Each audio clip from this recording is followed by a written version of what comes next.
Hi there, my name is Simone Morris, and I will be the moderator for today's Racism in America panel discussion. I want to thank you so much for joining us today. We have some amazing panelists with us today, and shortly they will introduce themselves and we will get right into the discussion. Just a little bit about me. My company is about 5 years old, and it's called Simone Morris Enterprises. And I like to say that we provide solutions for human growth. And those solutions include inclusive leadership solutions as well as career growth solutions. I've been in business for about 5 years and loving the work that I do.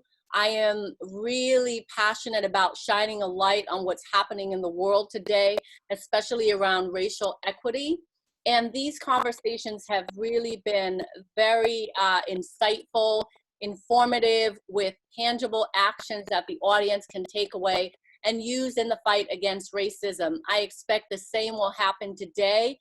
You can reach me on SimoneMorrisEnterprises.org, as well as I'm on social media, so please feel free to connect there. These discussions, I mentioned that this is the 4th discussion. Today is the male edition. I'm super excited about the conversation and how that is going to unfold.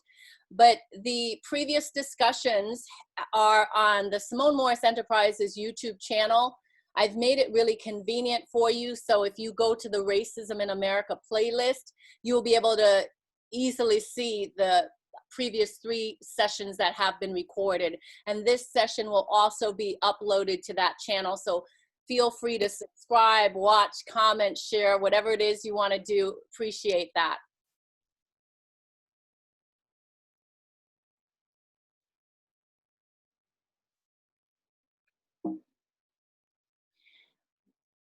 I want to tell you about a program that I am running. It's called Build Your Leadership Muscles, Build Your Inclusive Leadership Muscles program. It's a 6-week transformative program that we talk about. You know, it's essentially a boot camp for inclusion. And that program, the next iteration of it is running on the 4th of August to September 8th. So if you want more information about that, you can certainly go to the SimoneMorrisEnterprises.org website. And for attending today's panel discussion, you can use the coupon Racism Panel and save $50 in the next 48 hours. So be sure to sign up for that program. It's a rich program. Without further ado, I am going to go over to the panelists and welcome them to the session. Welcome, welcome, welcome, welcome, Dr. Jermaine, Tony, Trevor, and Brian. Welcome today. Thank you. So glad to be here. Awesome. Let us start with Dr. Jermaine, introducing yourself to the audience, please. Yeah, my name is Jermaine Davis, and I hail from Chicago, but currently live in the Twin Cities. And I'm a communication and leadership professor and have spent the last 25 years of my life teaching leaders and new managers and even college students how to communicate effectively across race and diverse cultures. Wonderful. So happy to have you here. Thank you. Tony. Hi, everyone. I'm Tony Newcombe. I hail from Indianapolis, Indiana. I am the Chief Technology Officer of a company called Active Campaign, headquartered in Chicago, and I'm excited to be here today. Welcome, welcome, Tony. Trevor. So, thank you so much for having me. Hi, everyone. My name is Trevor Jenkins. I'm the Director of Diversity, Equity, Inclusion at Active Campaign as well. I work with Tony. My job is really to focus on the emotional, psychological, and physical safety of all our employees. And so I'm really excited to have this conversation. Wonderful. So happy to have you here. Welcome. Brian. Greetings, everybody. I'm excited to be here as well. I am a diversity, equity, and inclusion leader. I've held different roles in corporate spaces, and I do a lot of consulting and facilitation on culture, engagement, and equality in the workplace. And my pronouns are he, him, and his. I identify as a gay man, and I'm excited to be here for this conversation today. Welcome, welcome, Brian. Welcome, everyone. Also, welcome to all the participants that are here with us for the journey and for this rich discussion. Let's get right into the discussion. And I want to talk about how everyone is showing up or having to pivot. Not only are organizations having to come out and make a statement with regards to their stance on Black Lives Matter and, oh yeah, what's happening in-house? Are you walking your talk around inclusion? So let's talk about the individual as well. Let's start with you, Dr. Jermaine, in talking about, in your area of expertise with communications and leadership, how are we having to pivot our communication styles during this time? Well, I'll say this. Leaders and organizations who have a model of being proactive, they've already been doing this work, meaning that they've been engaging in the courageous conversations. And here's what I mean by courageous conversation. They're having honest, open, and transparent dialogues with the ultimate goal of moving forward. But you can't move forward unless you rectify issues and problems. So I believe in giving honor and to whom honor is due. So there are people who've been doing this work. Like Dr. King says, it's always the right time to do the right thing. However, there are people who are not proactive and they're reactive. And so it's not that the proactive organizations and leaders aren't pivoting. Only thing that they're doing is continuing the motivation and momentum, and they're bringing people along. But for individuals who are reactive, the truth of the matter is they have to lean in and listen to those real hard stories of other people's realities. And for some of them, it's hard because if you've lived in a state of denial, minimization, avoidance, now people are saying, no, in order for me to take action, I need for you to affirm my reality. So it's requiring people to practice not listening, but deep listening, people being humble. Maybe you don't agree, but listening. And so to me, that's the pivot. And people are expecting people to not just listen, but when you ascertain information, to take action from what you heard. Love that. There are two things that I want to dive in on what you said, Dr. Jermaine. And one is, it's hard. Whenever I speak on inclusive leadership, talking about best practices or train, I always say that it's hard. It is not easy. It's hard for all of us because inevitably we are going to stumble. I like to call it the stumble, bumble, and fumble, where you put your foot in your mouth, you didn't mean to, and all of a sudden you made someone feel excluded. And we all experience that. The key is for us to pick up and try again and to not stop in that fight. So I love what you said about it's hard to do that deep listening, and then the second thing is, I'm going to pivot over to Trevor because you talked about courageous conversations. Now, Trevor, I know you have some expertise in the area of a framework for those tough, courageous conversations. Can you talk to us a little bit about how you have those tough, courageous conversations and any advice for our audience in having these conversations? Yeah, I actually do something called Unfiltered Conversations at Active Campaign. Basically is a framework and experience that helps people understand the severity of racism and inequality in America. These conversations are hard. I like to really break down and take a step back and talk about the American psyche. I think Americans are used to winning and losing, and when we feel like our identities are losing, we become unsportsmanlike. And so racism in America is really like a competitive sport, and I think we're seeing that. And I think it really polarizes the conversation even more so.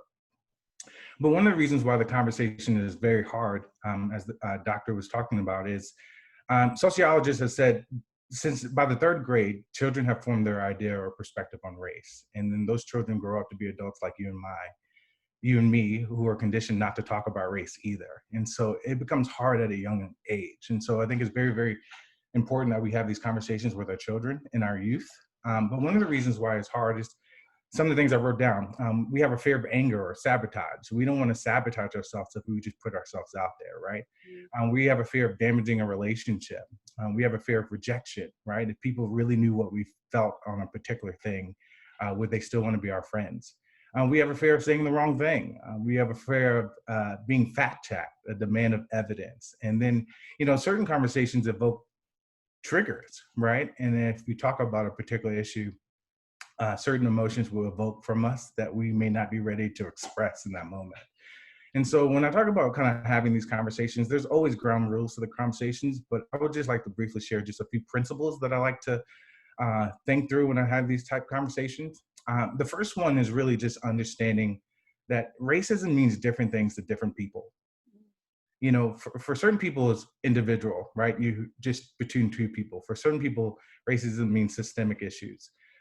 Certain people believe in overt racism, right? They know the KKK is wrong. They know swastikas are wrong.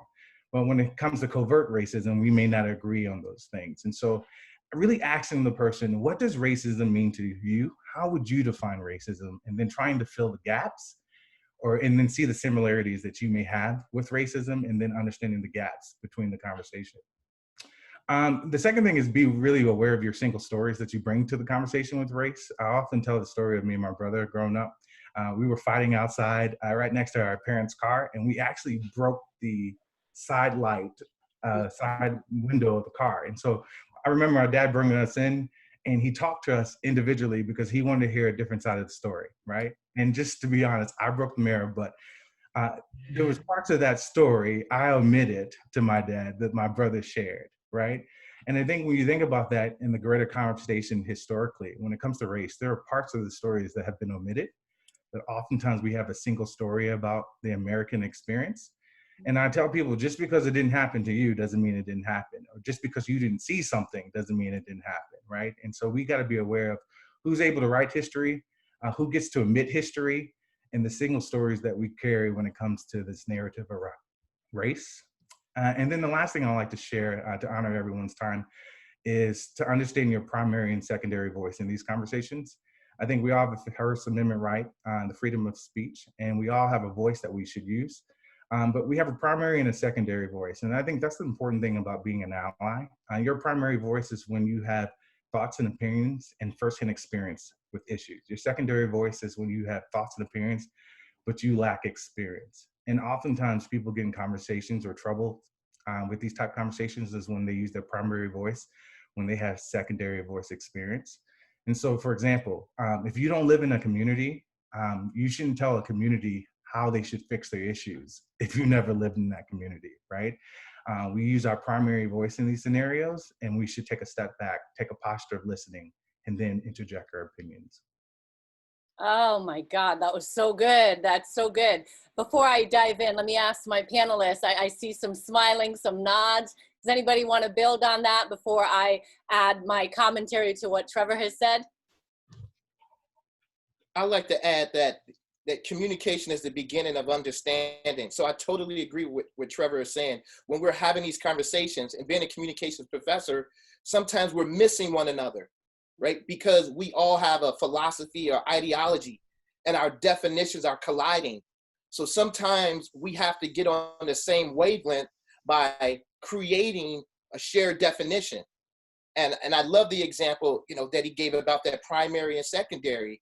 And I am a hip hop enthusiast. I did my master's work in hip hop, but there's a group called Naughty by Nature, and the lead rapper is Tretch. And there's a song, at the end of the song, Tretch says, if you've never been to the ghetto, you wouldn't understand the ghetto. And he says, so stay the F out of the ghetto.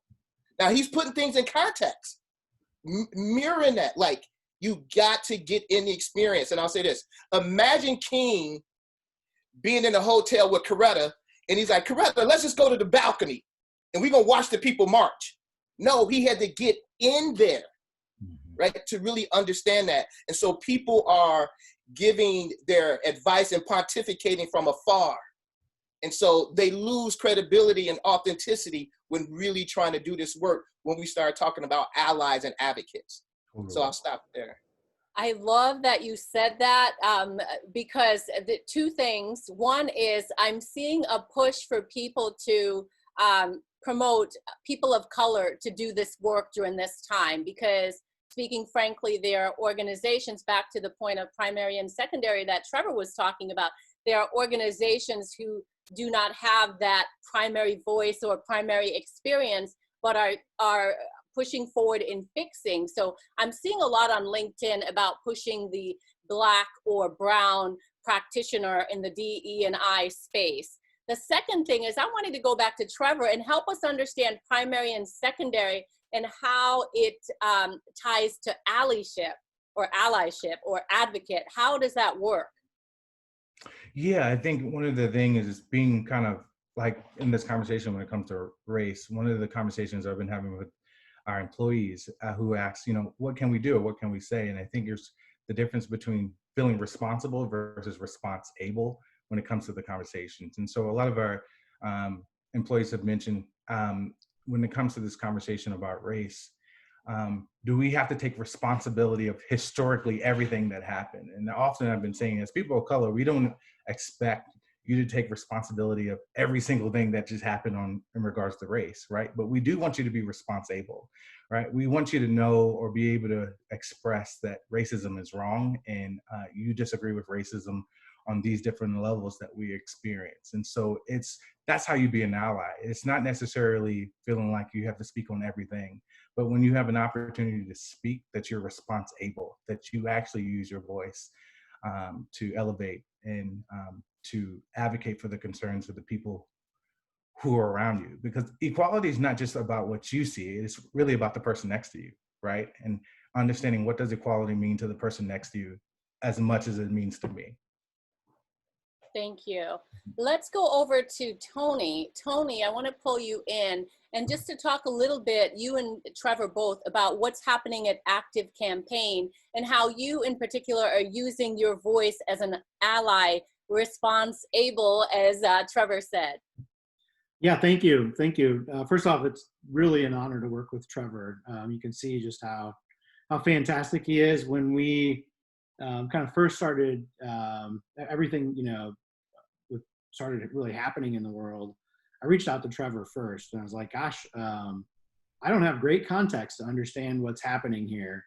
And I don't even know about Juneteenth. Am I missing something? And, we were able to have a very, very good conversation. And I think for me, I am the least qualified person up here. I'm not an expert in DEI. I'm not, I'm a chief technology officer. I know technology.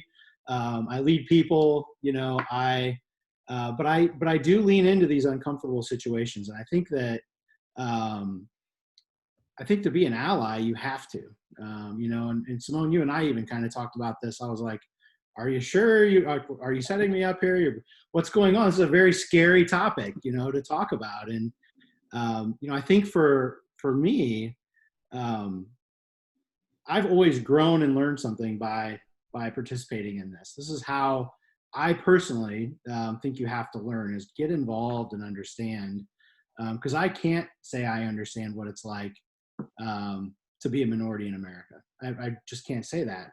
I grew up in a very, very, very white county, effectively here in Indianapolis, just on the north side. And I didn't even have very many friends that were not white growing up. My wife and I, as this has kind of been happening, 3 of our kids, their best friends are not white. And it's not something we tried to do, just something that happened. So I think we're seeing progress, I think, as a society, which is great, because I don't know that was true. That would have been true growing up at the time I grew up. So I think there's some progress there. As far as what are we doing at Active Campaign, I think we're taking a pretty close look at how reactive are we, how proactive are we, and frankly, we're still reactive in some areas. We've got work to do. And that's hard to say. You don't want to say, well, we're a reactive organization, but it's true. We have employee resource groups. We've just recently started bringing them into our executive meetings. So they were materialized, but they really weren't getting the support they needed, and we're correcting that. I think that, obviously we brought Trevor on to help us mature our process. We knew this was incredibly important. And I think that's key. You've got to have focus. You've got to put intention behind it. And I think you do have to just step back and let people tell you like what's really going on, because I have my bias, I have my opinion, I have my observation. It's probably half right, half wrong, right? Like there's somewhere in the middle there. And I think we're all that way. People make assumptions about me. I've been in other circles and doing the diversity wheel.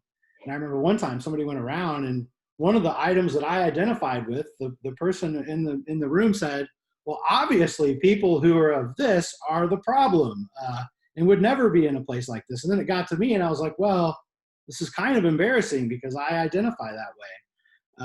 And I'm not sure if I belong here. I said, obviously I do, but I think you need to check your bias, because I think when we start making broad anything about people, we really lose the ability to have a real conversation. So, and just because I don't necessarily affiliate the same way you do, doesn't mean we're not human at the end of the day. And I think that, for me, we're all just people trying to live and get by and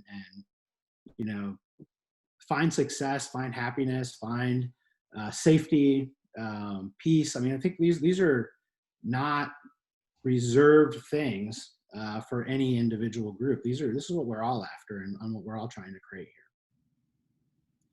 Thank you for your vulnerability to say that the organization is at times being reactive. And I think, that's sometimes some part of the problem, where you don't want to admit, the gaps in the organization. And then that causes more problems, because someone mentioned fact checking. That's going on right now. So a lot of show me your receipts. I think there's even a site dedicated to showing the receipts that organizations have, and even monitoring how the tech organizations are showing up. I wonder if Active Campaign is leveraging any technologies that you might shine a light on in support of inclusion. That's something we can talk about. But Trevor, is there anything you want to add? Yeah, actually, I feel like Tony doesn't give himself enough credit. When I first came to Active Campaign, Tony sat me down. Actually, we had a great conversation. He was like, man, I've been in the industry for a long time, and I would like to connect you to anybody I possibly can to make sure you thrive in your role. And when I think about being an ally, I think about an ally educates themselves, an ally advocates for other people, and they share stories of transformation. And I love Tony's vulnerability, but Tony he has, just set me up so well in the role that I had so I can do my job effectively.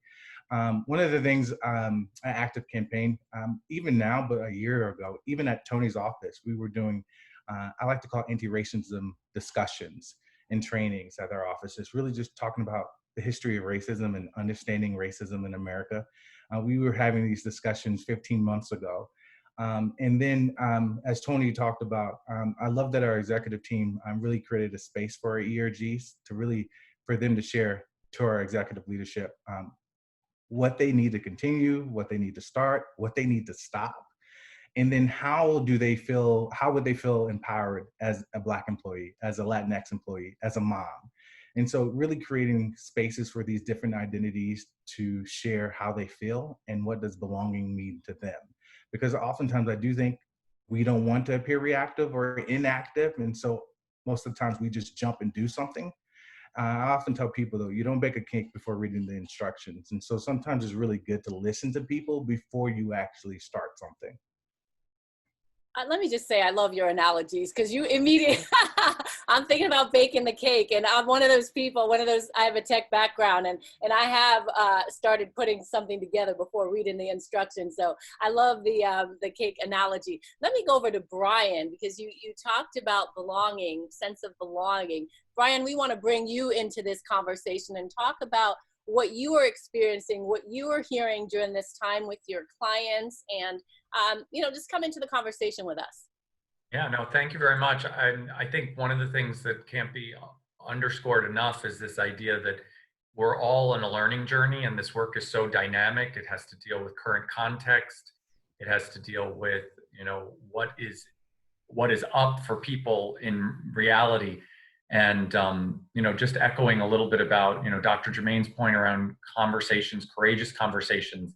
I'm reflecting on when I deal with corporate executives, sometimes it's creating that safe space so that they can start to find their voice, so that they can engage with the content, be a little vulnerable. Tony, my hat's off to you, because white men listen to other white men. It's sort of how the structure has worked, right? So the more you lean into your discomfort, the more traction by inviting others into the space. Something that I'll also offer as a broad reflection is literally doing this work across 14 years and 4 different corporate spaces, I think to a large degree, people wanted to solve something, right? We want to be more inclusive. We want to create greater engagement. We want to shape a culture of belonging. They never wanted to actually name what they were really trying to address. The systemic inequalities, the idea of sexism, the idea of racism. So what I'm excited from a pivot point perspective is that the unfortunate, atrocious killing of George Floyd has basically brought it into the vernacular now so that we can actually name it and talk about it. And then, you know, to tip my hat to Trevor, it's like, it sounds like even pre-George Floyd, you were having these more meaningful conversations by naming what it was, but you realize that as a corporate change maker, I realized it takes time and you have to meet the organization where it is.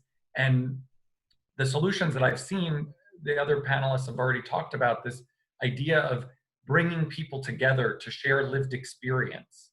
So the people that aren't necessarily in this inquiry, and often they are, you know, the top of the house, the executive leadership team, they're busy trying to lead a business.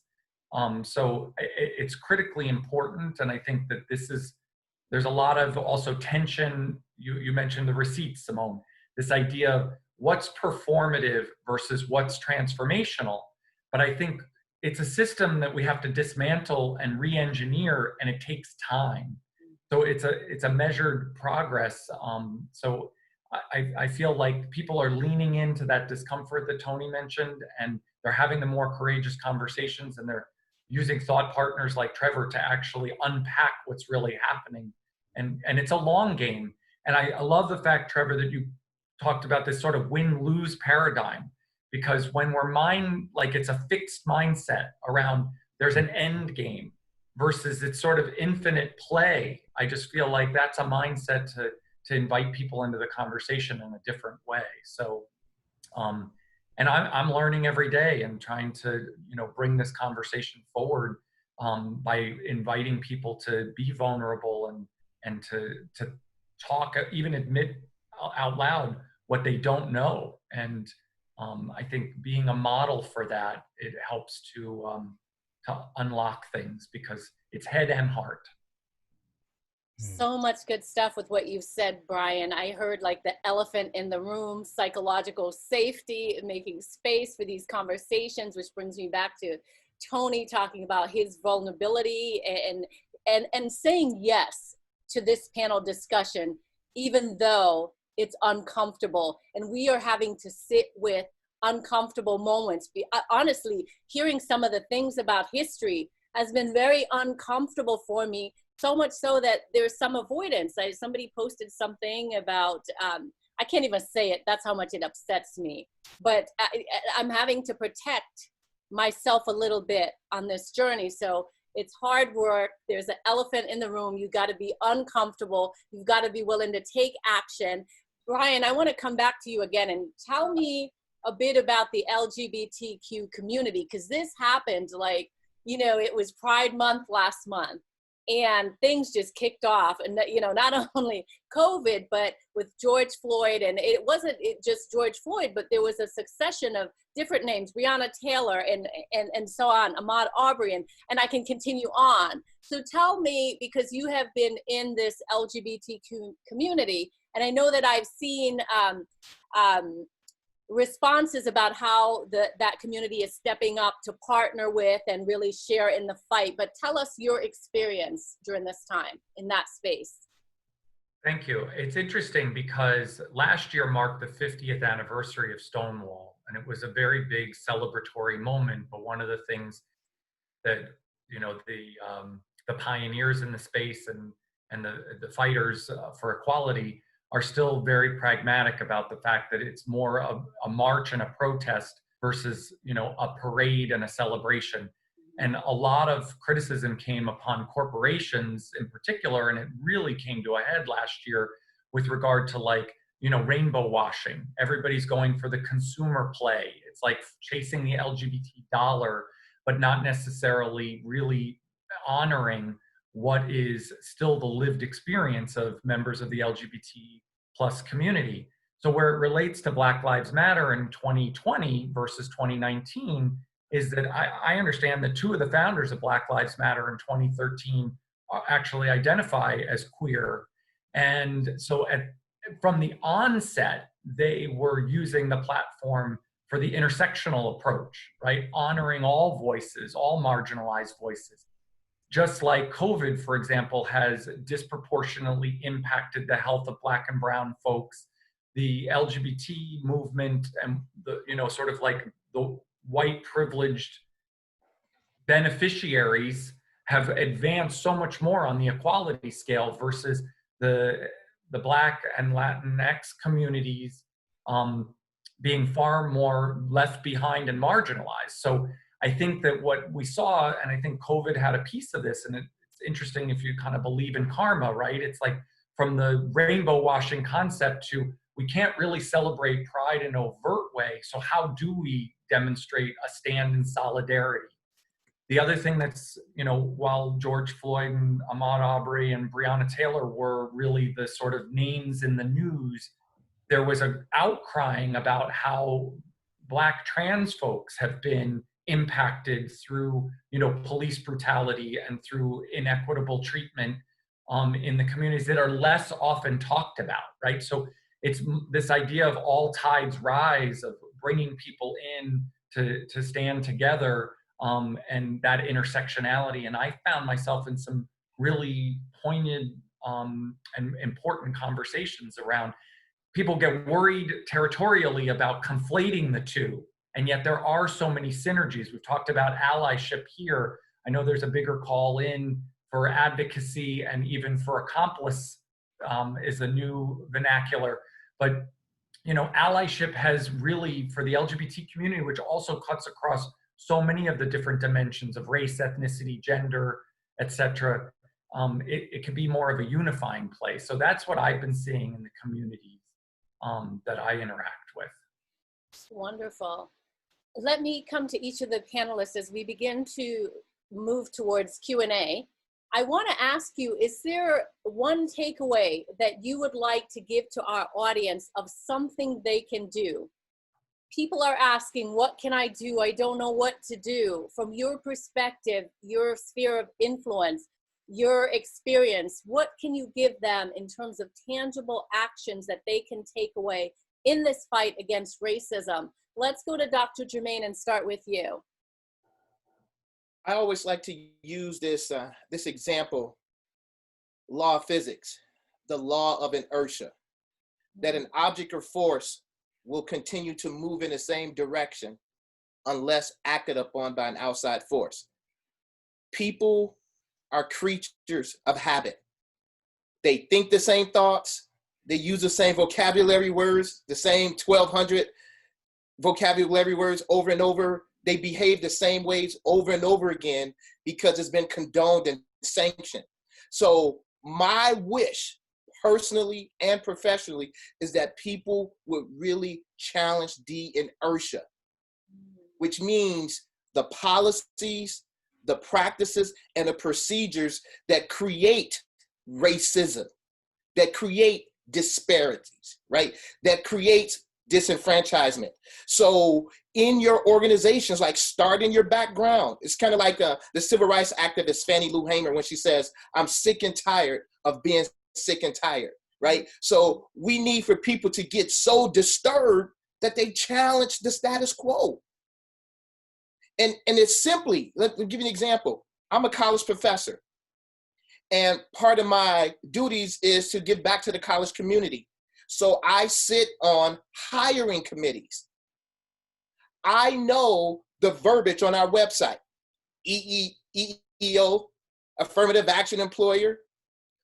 But most of the time, especially early on in my career, I was the only person of color sitting in that room, and it was all white. And so then when a person of color would come, because of people's affinity biases, their biases, assumptions, prejudices, and stereotype, they would use the code, not a good organizational fit. And I said, well, I'm from inner city Chicago. Why am I organizational fit? But we use these code words and phrases that keep the status quo going. So one time I'm going through this probationary status and I'm asking myself, do I speak speak up or do I shut up? Do I go along to get along? And I just said, you know what? Forget it. Raise my hand, and I started to challenge the inertia. And I got to tell you, I was nervous as hell. My livelihood is on the line, my money, right? I got a mortgage, I got car payments. You know, you start to think about this. I'm just keeping it real. You start to think about these things. And I like to be liked. Whoa, if I say this, they might not like me. I might not get invited to the happy hour or, you know. And I started challenging the inertia. And I was strategic, and I was diplomatic, and I was professional, and I started challenging the inertia. And I'll say this, it's okay to be afraid. Feel the fear and do it anyway. Why? Because we need it. So my wish is that you would challenge the inertia. Look at the policies, look at the practices, look at the procedures, and be a disruptor to shift the culture to more equality and more equity. So that's my heart's desire. Love that so much. And one of the things I'm thinking about is those unwritten rules, Yes. because they exist as well. So yes. Some of us are aware that in each organization there are unwritten rules. Challenge those too. Yes. Love what Yes. you said, Dr. Jermaine. Tony, what are your thoughts? Yeah, great. Great. Thank you for asking. So, you know, I would love to say, like, when was the last time you had someone of a different race over for dinner? Though with COVID, I think that makes it harder. But I do think that everything starts with just getting to know people, and I think that's certainly key to building awareness. I think oftentimes folks I talk with have a really misunderstanding of like, well, Black Lives Matter. That seems like you're excluding. It's like, well, no, you know, that's not the case. And white fragility, and saying, well, gosh, like, these are very almost divisive terms if you're just receiving those. And I think that sometimes that pushes people away. And I would say, take a step back and just get involved, you know, and really try to understand what is being said. I know the words sometimes aren't received well. Imagine how racism feels, right? Like, imagine if you're really being treated poorly. So I think that,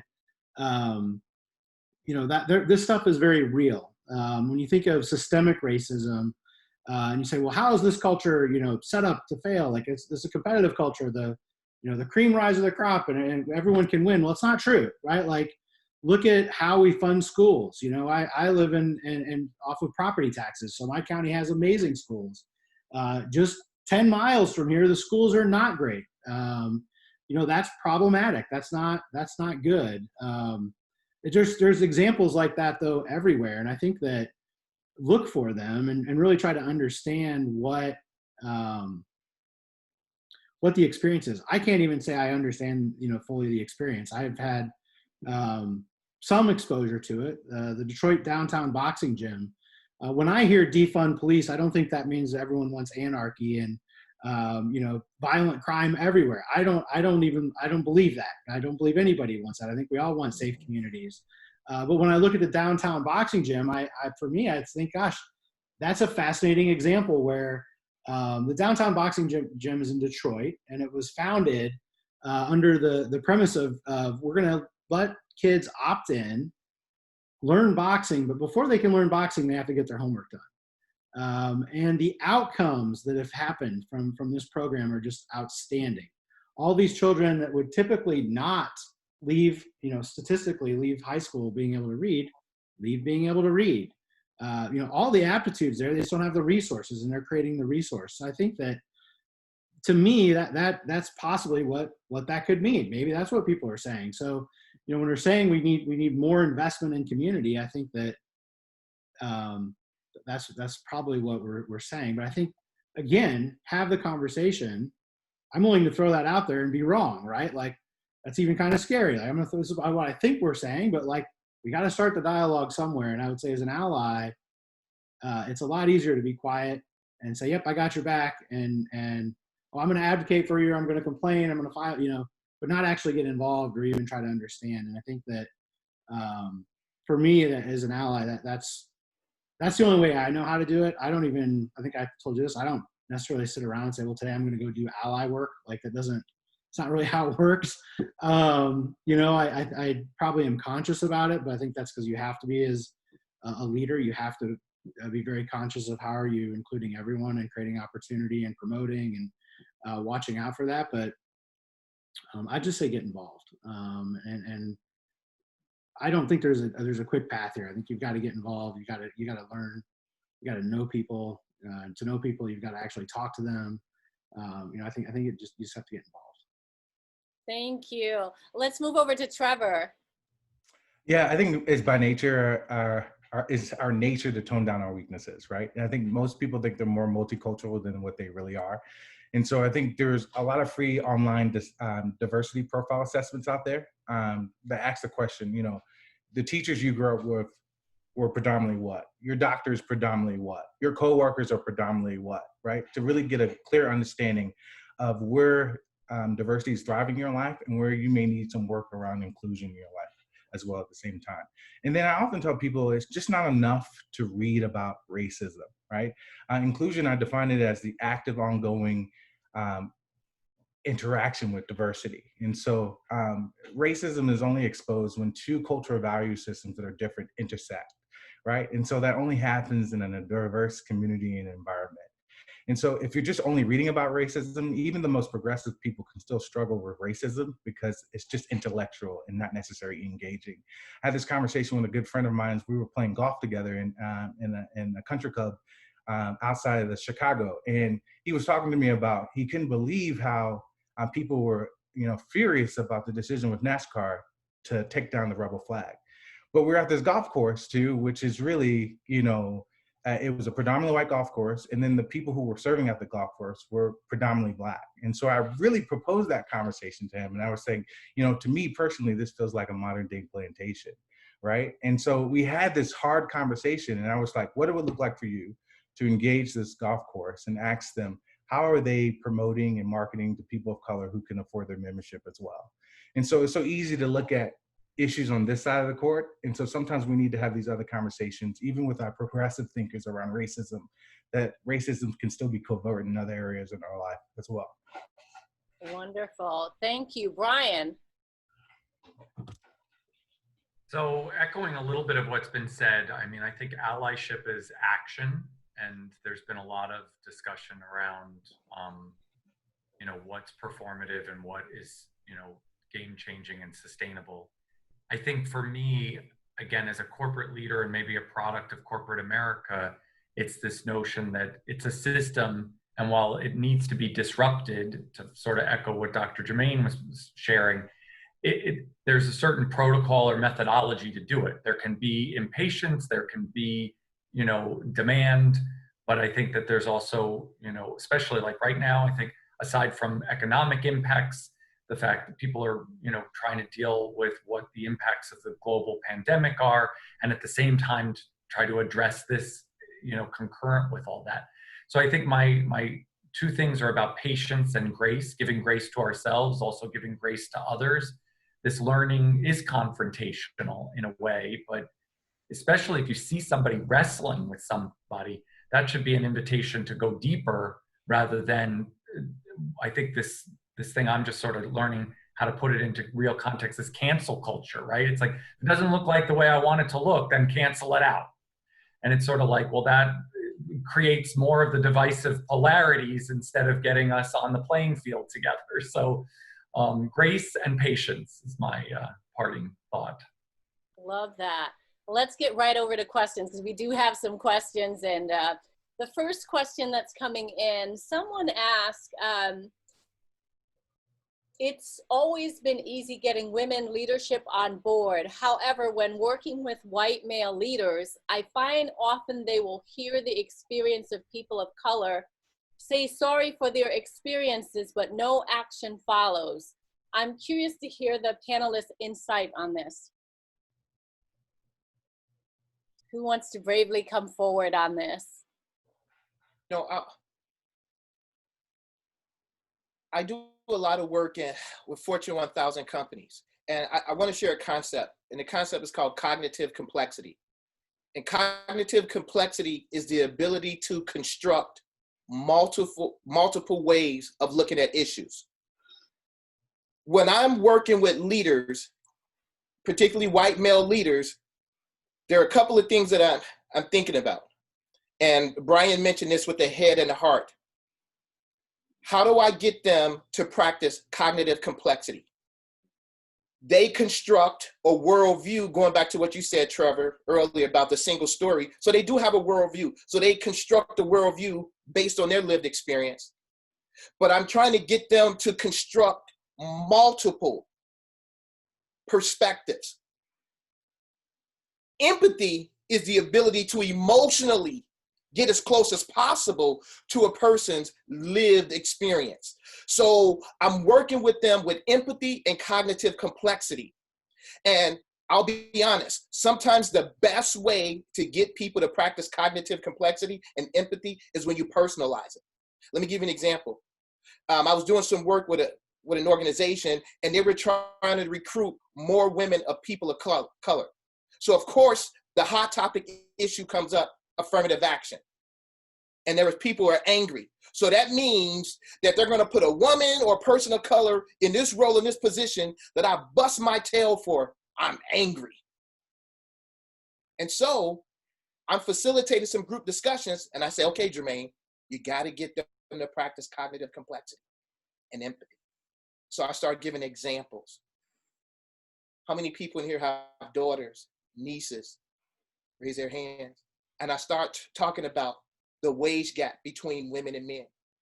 And I said, what would you do if your daughter came home and said, Dad, uncle, cousin, I've been busting my tail. And I'm playing a game. I'm coming in early. I'm leaving late. I'm schmoozing. And I keep hitting the ceiling. And you know your daughter. You know your niece. You know your cousin. What would you do? The conversation shifted. And so that does happen because that's the status quo.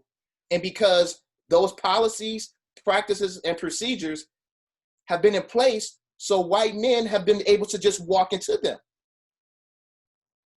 I believe that we have to get them, in this interpersonal interaction, to get them to see.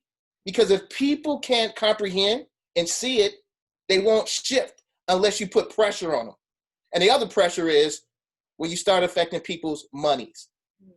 When you affect people's monies and you affect people's economics and finances, then they get jolted and they're like, oh, we got to do something. And so you can lead with the head and the heart with cognitive complexity and empathy, but sometimes people only learn when they have pain associated with the lesson. And that is unfortunate. That is reactive. Yeah, thank you, Dr. Jermaine. I definitely know about, as a best practices, tying compensation in the D&I space to results. So let me ask this next question that has come in. Would Trevor and Tony be willing to share a little about what the initial conversations looked like? Who initiated it, and how did the others respond? What makes these conversations effective and productive? So maybe a little bit about the initial conversations and how that unfolded, just in the interest of time. Sure, Trevor. Go ahead. I can't see any of you, so I was just wondering, can you still see me? Yes. Okay. And this is in regards to the last conversation? No, look, I'm going to try to get a couple more questions in. So the question, someone is wanting to know what the initial conversations were like for you and you and Tony at Active Campaign. What was the conversation like? Who attended, and what was the response to the conversation? And I'm a little confused. What conversation? The anti-racism conversation? I'm thinking it has to do with racial equity and what's going on right now, fighting racism, those conversations that were brought into the workplace. Very, very much so. I was very proud of our organization. I saw representation of most of our leaders, and I was doing the Zoom calls of leading these conversations. And so I saw leaders on every level attending these conversations. And then I think what Tony was talking about is creating the space for our employee resource groups. They're self-led, self-supported groups that really come to our leadership team and saying, hey, these are the things that we're dealing with. These are the issues. And then how do we get support and resources with those issues? And so We've just started those conversations with our employee resource group. And so there's things we still have to work on. But I think it was very, very candid. And I think Tony would agree that our employee resource groups didn't hold back, and we didn't want them to hold back because we preach radical candor at our organization. I would say first being humble. Trevor pulls those things together and really was creating the forum to get the conversation going. And I think that's important, that especially in organizations, you've got to create the space for people. Otherwise you feel like you're taking a real risk leaning in and no one else is doing it. So I think, Trevor was creating the space and people were therefore engaging. I think you've been doing that the entire time I've known you, Trevor, and it's just really, really great to work with you.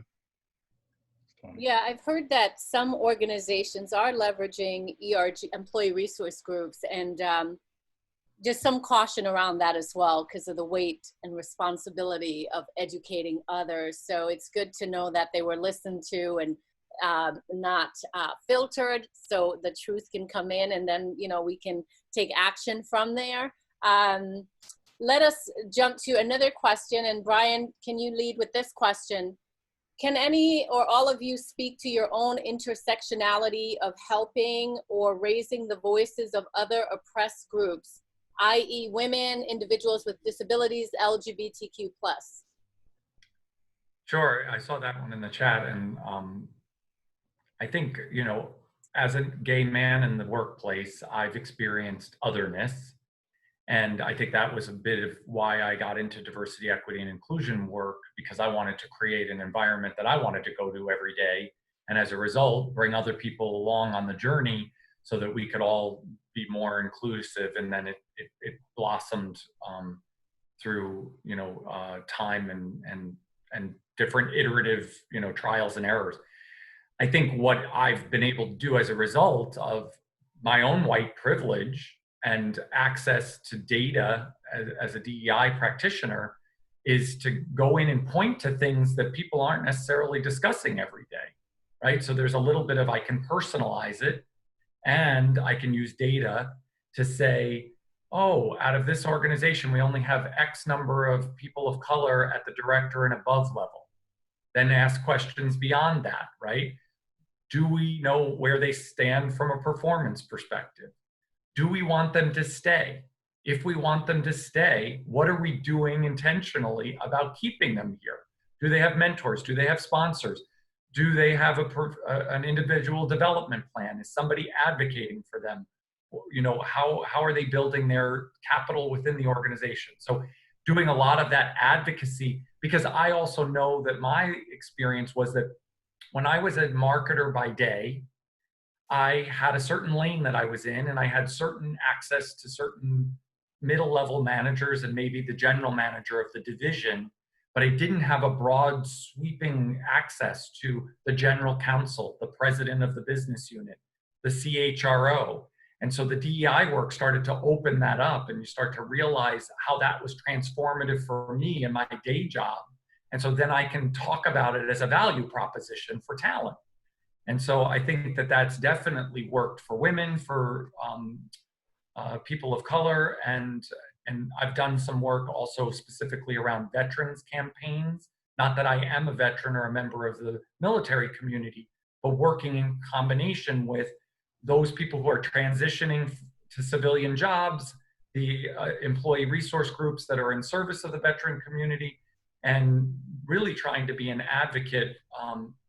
Again, people have said often, one of my greatest talents is that I wake people up, right? So it's like, I'm pointing to these things, and then all of a sudden people are engaging with it because they're suddenly being shaken out of the whole world doesn't work the way I think it works, which I think some of the other panelists talked about. So hopefully that addresses the question.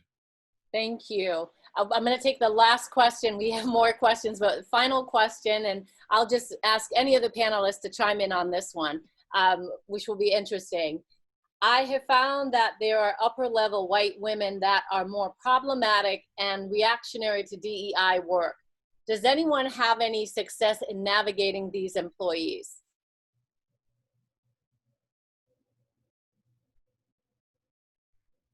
Well, I would say this, again, going back to when I talked about empathy and cognitive complexity and the work that I'm doing, I'm trying to get up, down, and across the organization, people to identify and detect their blind spots. So no matter where that intersection is, we all have our shortcomings and we all have our blind spots. So we can't change what we're not aware of, and then we can't change what we don't acknowledge. And so in that space, I have seen that. You know, I've read the literature, and I've heard it on a practical basis where affirmative action has been more beneficial to white women, right? And so that is a sentiment, that is a point of view. And so we address these issues and we discuss those. And then again, how do we disrupt, challenge the inertia? How do we rectify the situation? Because when you're benefiting from something, guess what? Your blinders are very dirty, right? And so it's through the courageous conversation, right? It's through what Brian said. How do we wake people up? How do we get people in this state of awareness and seeing this? And I call it the delicate dance. I know some people's style is they go in and they bulldoze. Well, I'm not a bulldozer. So here's my bias. I look through a communication lens, and I'll say this. Through communication, either you're keeping people in the conversation or you're kicking them out. And if I have power and you kick me out, guess what? I continue to hold my power. So I need to engage you in the conversation. And I'll end with this. Like James Baldwin said, not everything that is faced can be changed, but nothing can be changed until it is faced. So it's exposing those problematic issues. Yes, there's a lot of talk around Karens and Kens. And Tony, were you going to say something? Or Trevor, I saw you lean forward. Yeah, I think the conversation is very, very complex. I often think about Tarana Burke, an African-American woman who created the Me Too movement, but they wanted to give Melissa Milano the credit for it. Yeah. You know, and so that's a real thing. And I think we do have to have these conversations to talk about it. I've heard a lot of people talk about, you know, we can't talk about feminism. We can't say Black Lives Matter because Black women are part of Black lives too. And so it speaks to the intersectionality of these things affect one another. And so if we're going to be for one, oftentimes that means we have to be for another. And I think sometimes we don't look at these complex conversations holistically. But I do agree with Dr. that we need to have these conversations and not just chat about them, but to face-to-face tell these stories, because I do feel like people are changed when they hear the stories and how these stories affect people's lives. I agree. Thank you. Thank you, everybody. I want to say, first of all, thank you to my panelists. Thank you, Brian. Thank you, Trevor. Thank you, Tony. Thank you, Dr. Jermaine, for saying yes to this impactful, important conversation and sharing your expertise and wisdom on this panel. I also want to thank all the panelists for continuing to show up and continuing to learn, and most of all, continuing to take action. This replay will be available on the Simone Morris Enterprises YouTube channel. And stay tuned for more great activity coming up. There's the Build Your Inclusive Leadership Muscles training. Find out more about that on the SimoneMorrisEnterprises.org website. But until then, thank you so much and have a good rest of your day. Thank you. Bye, everyone. Thank you.